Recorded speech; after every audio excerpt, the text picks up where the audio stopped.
నేనైతే I'm different because there is people around and all I can't be so very free ఇట్లా ఉండలేను కదా నేను. సో అట్లా నాకు కూడా కోపం తక్కువ వస్తుంది, వస్తే I will show, but for if it is reasonable, otherwise I'll just keep it. I can show how she will show. Okay, please. ఎందుకంటే నాకు రెండవది మూవీ ఇది.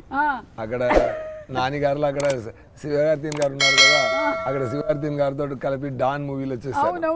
అక్కడ కూడా నాతోనే పని ఆ అమ్మాయికి, ఇక్కడ కూడా అలాగే. ఓకేనా? సో అది ఒక సక్సెస్ కాంబినేషన్ ఉంది. సో బాగా జరిగిందంటే ఫేస్ ఇలా ఉంటుంది. ఏదైనా కోవ్ వచ్చిందంటే Sometimes when I can't show, I become quiet. Yeah. This is the maximum reaction for కోపం. ఏమైంది? షార్ట్ ఓకే అంటే కూడా మీరు బాగా ఎక్సైట్ అవుతారండి. తెలిసింది కదా, షార్ట్ ఓకే అయితే బాగా ఎక్సైట్ అవుతారట. తనకు కోపం ఇప్పుడు మామూలు కోపంలో ఉందనుకోండి, ఇప్పుడు ప్రాబ్లం ఏదో ఉంది, నథింగ్ ఇలా ఉంటుందంటే అది మనం చెప్పాలి. అంటే తను చెప్పదు, ఏమైంది అన్నా అనుకో, ఏమైందో చెప్పదు. మనం అడిగాం అనుకోండి, అదా ఆ ప్రాబ్లం అంటే యా అని అప్పుడు స్టార్ట్ అవుతుంది. She will not commit. If we address it, then she will enter the ring. అదే ఇంట్లో అయితే ఎంత బాగా అబ్జర్వ్ చేస్తారో చేస్తున్నారు. లేదు, ఆల్ యాక్టర్స్ ఆర్ అబ్జర్వర్స్. మనం అందరం చూసుకొని ఏదో ఒకటి ఒక్కొక్కళ్ళ దగ్గర నుంచి నేర్చుకుంటూ ఉంటాం.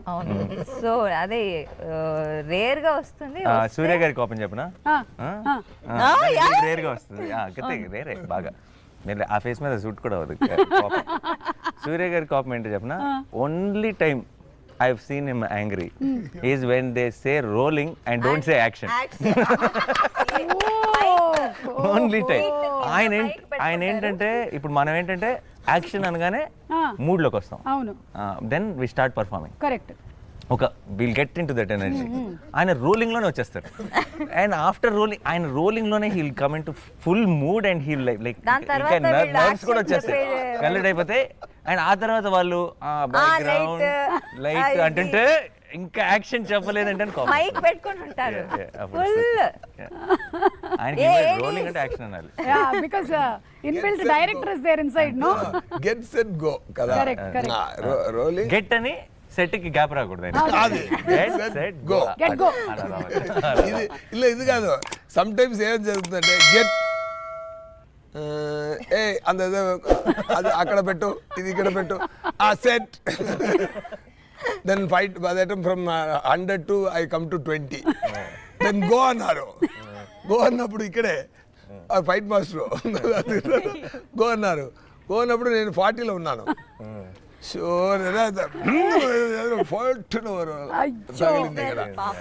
ఆల్మోస్ట్ 125 days అది నేను బ్యాండేజ్ పెట్టి పెట్టి పెట్టి పెట్టి గెట్ కి సెట్ కి మధ్యలో గ్యాప్ రావడం వల్ల వచ్చిన దెబ్బ అనమాట. సో మీ డైరెక్షన్ లో ఈ గ్యాప్ ఉండదు కదా సార్? యాక్టర్స్ రెడీ అనగానే పర్ఫెక్ట్ డైరెక్టింగ్. ఇక్కడ కూడా పర్ఫెక్టే. ఆ రోజు సార్ డైరెక్ట్ చేసినప్పుడు మాక్సిమం మూవీస్ వేర్ ఫిల్మ్. ఇప్పుడు డిజిటల్ కదా, సో టైం తీసుకున్నారు చక్కగా గెట్ సెట్. అప్పుడంటే ఫిల్మ్ కదా, ఫాస్ట్ గా ఇమీడియట్ గా క్లాప్ ఇన్ యాక్షన్ అంతే. కరెక్ట్. సో ఇది వాళ్ళు చెప్పినటువంటి కోపం అంతేనా సార్, లేకపోతే మీరు ఇంకేదైనా ప్రాసెస్ చేసుకుంటారా దాన్ని కోపాన్ని? ముందు ఎక్కువ కోపం, చాలా కోపం. మీకు ఎలా తెలుసు? సరే చెప్పారు. ఇప్పుడు చాలా తక్కువ చూసినట్టే చెప్పింది. అడిగారు ముందు, ఎలా ఇప్పుడు అడుగుతున్నారో అలాగే అడిగారు.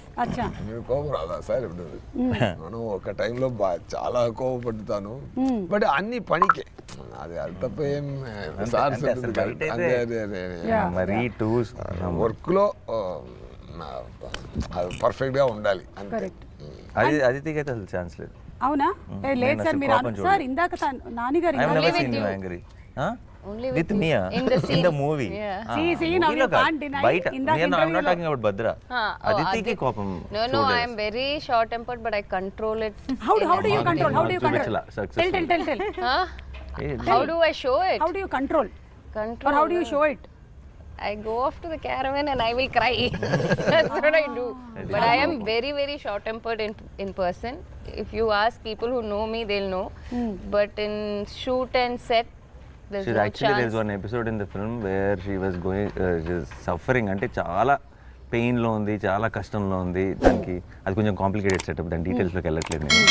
So she had to go through a lot, but she will not even tell that it is bothering her so much.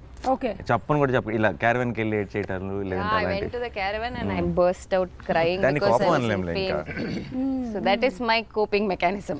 తన కోపమే తన శత్రువు, తన శాంతమే మనకి శ్రీరామ రక్ష అని చెప్పారు మనకి.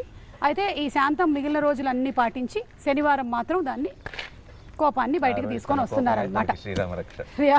తన కోపమే ఆ రోజు. బట్ అది రీజనబుల్ కోపం, ఊరికే అలా కోపం కాదు. ఓకే ఓకే, మంచి కోపం. మంచి ఓకే. ఈ మంచి కోపము రీజనబుల్ ఏంటి డిఫరెన్స్ అండి? For a good cause. For a good cause. అదే ఓకే, అంటే మీరు it's movie not for his చూస్తే- పర్సనల్. ఓకే. మూవీ చూస్తే తెలుసు. యాక్షన్ ఫిల్మ్స్ అన్నది మనం చాలా చూస్తున్నాం, అవును, అవును. Larger than life. లేదంటే యునో ఇట్స్ నాట్ ఇప్పుడు యాక్షన్ ఫిల్మ్స్ చాలా వరకు ఏమైపోయిందంటే I'm not complaining about it, I also enjoy those films. నేనేమంటే now action films are not about story, action films are about action. Yeah, ఏంటంటే ఓ 4 fights ఉన్నాయా, లేదంటే హై స్పీడ్ షాట్స్ ఉన్నాయా, బిల్డప్ ఉందా, స్లో మోషన్స్ ఉన్నాయా, ఇవి యాక్షన్ ఫిల్మ్స్. యాక్షన్ ఫిల్మ్ మన చిన్నప్పుడు యాక్షన్ ఫిల్మ్స్ అన్నీ were with story, with solid story, relatable story. ఒక ప్రాబ్లం ఉంటుంది, మనం యాక్షన్ ఫిల్మ్ చూస్తున్నప్పుడే ఒక చాట బాగా నవ్వుకుంటాం, ఒక చాట ఒక కళ్ళలో నీళ్ళు వస్తాయి, will feel the emotion for the characters, will actually travel along with them and then the action happens. So it's a very humble action film if you ask me. అంటే ఒక మనలాగే మన కథల మనకు తెలిసిన మనుషుల్లాగానే ఉంటారు స్క్రీన్ మీద, అందరికి రిలేట్ అవుతాం. You will be more you will not wait for an action episode will happen when it happens. But మీరు కాన్స్టెంట్గా మీరు ఆ నెక్స్ట్ యాక్షన్ కోసం వెయిట్ చేయట్లేదు, మీరు you will be into the story. మీరు ఆ కథను ఫీల్ అవుతుంటారు, ఆ కథలో వచ్చే ప్రతిదీ ఎంజాయ్ చేస్తుంటారు, అండ్ మీకు ఆ రావాల్సిన హై అది ఆటోమేటిక్గా వస్తుంది ఆ టైంకి వచ్చేటప్పటికి.